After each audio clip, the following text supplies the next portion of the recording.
Look, there's a new business credit card coming out, all right? And I want to share this with you because it's a low-hanging fruit. It's going to be very easy to qualify for this card, especially if you're in the e-commerce business. This is definitely a card that you want to get. And I'm going to break down why you want to get this card, all right? So the thing about it with this card is called the Alibaba Business Edge card, okay?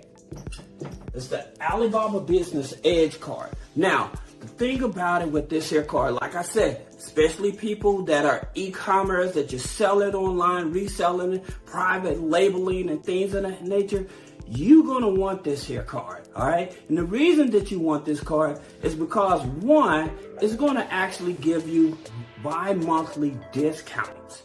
So if you're buying products and stuff, if you're doing FBA over to Amazon and things of that nature and private labeling and stuff, well, again, this card is going to help you get bi-monthly discounts, all right? That's one thing about it. So that's going to save you a lot of money there. Now, another thing about this here card, you'll be able to get this card even if you have high inquiries. That's right. Even if you have high inquiries, you will be able to get this here card, all right? Now, here's the thing about it. Do you have to have revenue in the business? No. Can you be a brand new business? Absolutely. Absolutely. You will be able to get this card even if you're a brand new startup. Say that you're a sole prop. It's not discriminating on your business structure. So that's the good thing about it. I always tell you people that I would not operate as a sole prop because you miss out on so many opportunities to raise capital. For instance, and I'm going to go back to this here card, but for instance, like with Capital on Tap, right? So with Capital on Tap, you can't get this card if you're a sole prop, all right? Now, I don't care how much revenue in the business and stuff like that. They do not work with people that are sole prop. That's the reason I tell you guys to structure your business. If you need help with that, click the link in the description, schedule a one-on-one consultation.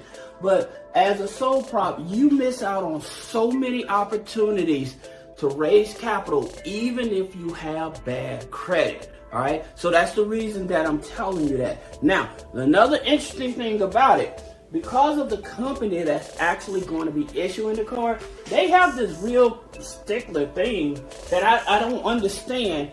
But they said that you can only have one card. Now, what do I mean by that? So, or this new card coming out, does that mean that you can have only one personal card, or will it mean that you can only have one card, period? Because if they're telling you can only have one personal card from this company that's issued, then that means that you still qualify for this here business credit card, all right? Now, that's something that you're gonna have to keep a lookout for.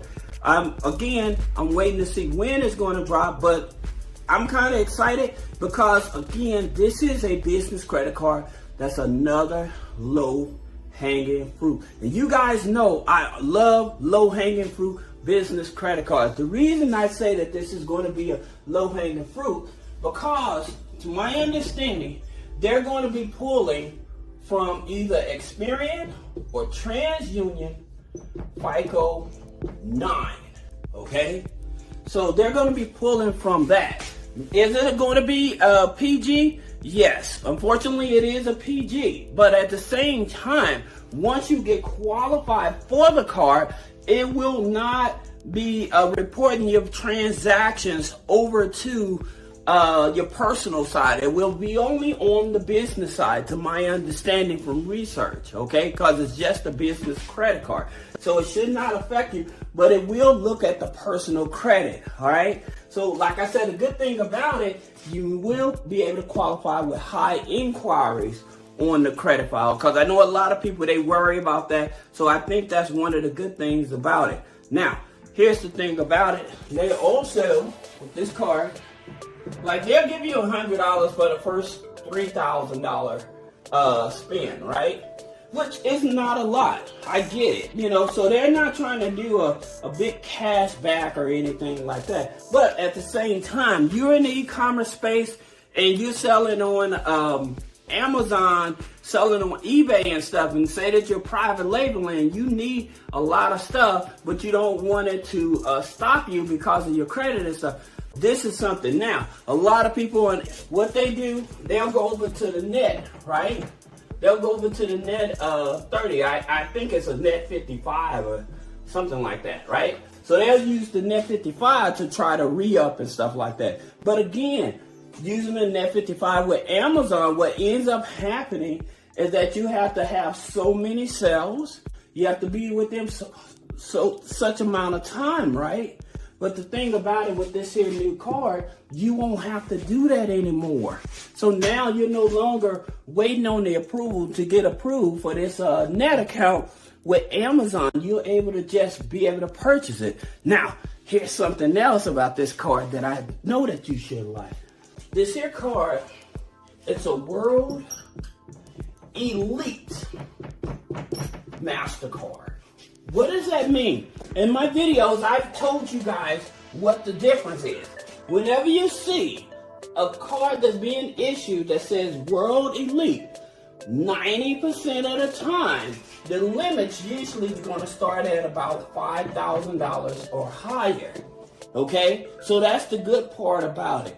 Usually they start these cards at about $5,000 or higher. Alright, so that's something you have to keep in mind. Now, for those of you that are still trying to figure out, okay, I can't get this card because it hasn't been released yet, what other cards can I get? Well, here's the thing about it. I always tell you, the simplest ones is like NAB, right? Because it gives you 2 trade lines. It gives you the NAB Prime plus the membership, right? And so with the NAB Prime, it is a charge card, but it's a unsecured charge card, right?